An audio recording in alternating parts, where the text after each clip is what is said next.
अब से थोड़ी देर में आप डॉक्टर बिसुरू की आवाज सुनेंगे।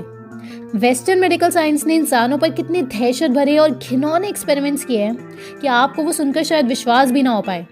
और ऐसे ही डरावने और खौफनाक एक्सपेरिमेंट्स वो रोज कर रहे हैं और उनका शिकार आप और आपके जानने वाले भी रोज हो रहे हैं, क्योंकि पूरी तरह से सबका ब्रेन वॉश हो रखा है, हिप्नोटाइज हो रखे हैं। आप भी अपना फ़र्ज़ निभाएं और ये जानकारी हर किसी तक पहुंचाएं और इस झूठ का पर्दाफाश करें, क्योंकि ये बातें आम इंसान को अपनी पूरी ज़िंदगी में नहीं पता चलने वाली, क्योंकि टीवी मीडिया बिक चुकी है।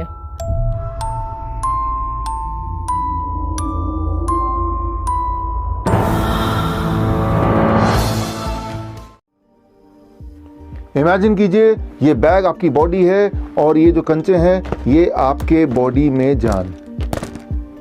जब तक ये जान आपकी बॉडी में है तब तक आप जिंदा हैं, लेकिन समय के साथ साथ बॉडी में कई बार बीमारी आ जाती है और कई बार बीमारी इतनी बड़ी हो जाती है जिससे जान निकलने का खतरा बन जाता है। ऐसे में आप ट्रीटमेंट कराते हैं, इलाज कराते हैं, उस बीमारी को ख़त्म करने के लिए रिपेयर कराते हैं। और कई बार आप देखते हैं कि इलाज के बावजूद भी पेशेंट की जान चली गई, बल्कि इलाज के दौरान ही पेशेंट की जान चली गई। और ऐसे में आपको लगता है कि इलाज तो कराया था फिर भी पेशेंट को हम बचा नहीं पाए, जबकि क्लोज इन्वेस्टिगेशन से अक्सर ये पाया जाता है कि जब इलाज की कड़ी को पकड़कर, उसके थ्रेड को पकड़कर ध्यान से देखा गया तो पाया गया कि इलाज के बावजूद भी पेशेंट नहीं मारा गया, बल्कि इलाज ही कारण है पेशेंट के मरने का। मेडिकल भाषा में इसे बोलते हैं एट्रोजेनेसिस। आज मैं एक बहुत ही गंभीर विषय पे आपसे बात करूंगा। आपको ले जाता हूं आज से 150 साल पहले, अमेरिका की बात है, नॉर्थ अमेरिका की बात है। उस वक्त अगर कोई accident victim, blood loss patient hospital में आता था, ब्लड लॉस चाहे सर्जरी की वजह से हो या एक्सीडेंट की वजह से हो या पेशेंट एनीमिक हो, उस वक्त का कॉमन प्रैक्टिस था मिल्क ट्रांसफ्यूजन। नज़ारा ये कि पेशेंट लेटा हुआ है और पेशेंट की नसों में दूध के पाइप लगे हुए हैं और दूध लिटरली नसों में चढ़ाया जा रहा है। नज़ारा यहाँ तक भी था कि बेड के पास गायें बंधे हुए हैं और नर्सेस गाय का दूध निकाल रही है और ताज़ा दूध पेशेंट पे चढ़ाया जा रहा है, इस उम्मीद से कि शायद पेशेंट बच जाए। आपको मेरी बात का यकीन नहीं आएगा, इसीलिए मैं आपको रेफरेंस दे रहा हूँ ब्रिटिश मेडिकल जर्नल का 12 अप्रैल 1879, पेज नंबर 557 से लेकर 559 के बीच में। आपको पढ़ना है तो स्क्रीन पे दिए हुए लिंक में जाके आप देख सकते हैं, आर्टिकल पढ़ सकते हैं। आपको समझ आ जाएगी बात कि उस वक्त का कॉमन प्रैक्टिस था मिल्क ट्रांसफ्यूजन। और नतीजा क्या? वही नतीजा जो एक्सपेक्टेड है कि पेशेंट की मृत्यु हो जाती। और डॉक्टर्स इस सोच में रहते कि हमने तो दूध चढ़ा के भी देख लिया फिर भी पेशेंट मारा गया। और कई सारे ट्रायल्स होते रहे, कई सारे एक्सपेरिमेंट होते रहे और कई सारे नियम भी बनते रहे। एक वियर्ड नियम ये भी था कि अगर वो लड़का है विक्टिम पेशेंट तो गाय या भैंस का दूध चढ़ाया जाएगा, और लड़की है या बच्चा है तो बकरी का दूध। या एक ट्रायल का नतीजा ये भी था कि अगर 1 लीटर दूध चढ़ाया गया तो जल्दी मौत होती है, या आधे लीटर से कम दूध अगर चढ़ाया जाए तो जिंदगी थोड़ी देर तक रहती है। और फाइनली उन्होंने कंक्लूड किया कि आधे लीटर से कम दूध चढ़ाना ही ठीक रहेगा।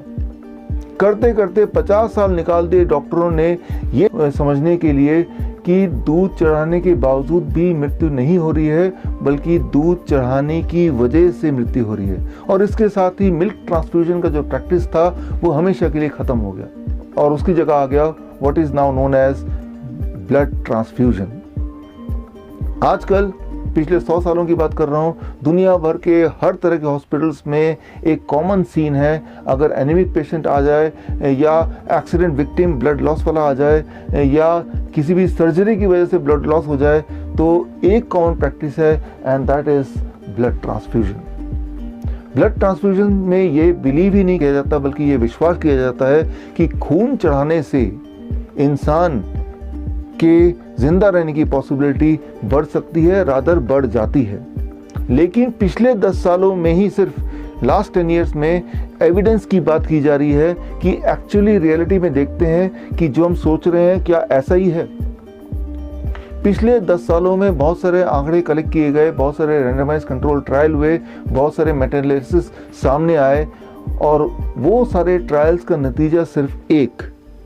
मान लीजिए 2 पेशेंट हैं, दोनों की स्थिति एक जैसी गंभीर है, दोनों का ब्लड लॉस एक जैसा है, और एक को खून चढ़ाया गया और एक को खून किसी कारणवश नहीं चढ़ाया गया। हर बार ये पाया गया कि जिन पेशेंट्स को खून चढ़ाया गया उन पेशेंट्स के मृत्यु की चांसेस लगभग डबल है, 2 गुना। आप सोच रहे होंगे कि अगर ब्लड ट्रांसफ्यूजन से मृत्यु दर बढ़ जाता है, मोर्टेलिटी रेट बढ़ती है, मॉर्बिडिटी बढ़ती है, तो ये आज भी प्रैक्टिस में क्यों है?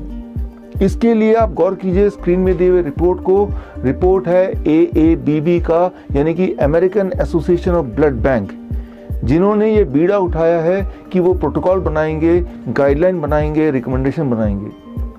उनके रिकमेंडेशन देखिए, 4 रिकमेंडेशन स्क्रीन पे हैं। इनमें से रिकमेंडेशन 2, 3, 4 की बात करते हैं। इन तीनों रिकमेंडेशन के लास्ट लाइन को देखिए, मैंने हाईलाइट किया है। लास्ट लाइन क्या है? Weak evidences, weak recommendation, uncertain recommendation, low quality evidences, very low quality evidences. बोलने का मतलब ये है, उन्होंने प्रोटोकॉल तो बना दिया, नियम बना दिया, गाइडलाइन बना दिया, लेकिन बोलना वो चाह रहे हैं इस गाइडलाइन के लिए सबूत कोई ठोस नहीं है, बल्कि सबूत ही नहीं है। सिर्फ रिकमेंडेशन 1 के नीचे लास्ट लाइन पे लिखा है स्ट्रॉन्ग रिकमेंडेशन, स्ट्रॉन्ग एविडेंसेस। और रिकमेंडेशन 1 क्या है? वो सिर्फ इतना है कि अगर 2 तरह के पेशेंट को कंपेयर करते हैं, एक पेशेंट वो जिसका HB 8 है, दूसरा पेशेंट वो जिसका 10 है, दोनों में से किसको ब्लड ट्रांसफ्यूजन करने से फिर भी कंपैरेटिवली जिंदा रहने की पॉसिबिलिटी ज़्यादा है।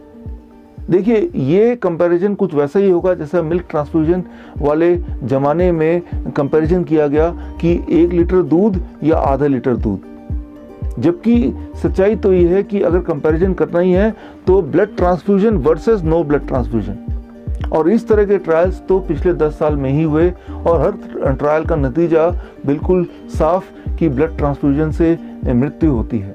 यहाँ एक बात आपको समझना होगा, चाहे वो ब्लड ट्रांसफ्यूजन हो, चाहे वो मिल्क ट्रांसफ्यूजन हो, जब भी कोई भी लिक्विड, वो लिक्विड खून हो सकता है, वो लिक्विड दूध हो सकता है, वो लिक्विड इवन सलाइन हो सकता है, जब भी कोई भी लिक्विड नसों के माध्यम से आपके बॉडी के अंदर जाता है, तब उस वक्त आपके बॉडी में कुछ हलचल होती है। पहली बात जिसे कहते हैं मेडिकल भाषा में ट्राली मतलब transfusion related acute lungs injury, यानी कि लंग्स पर दबाव पड़ता है, लंग्स काम करना बंद कर देती है, इंसान की मृत्यु हो जाती है।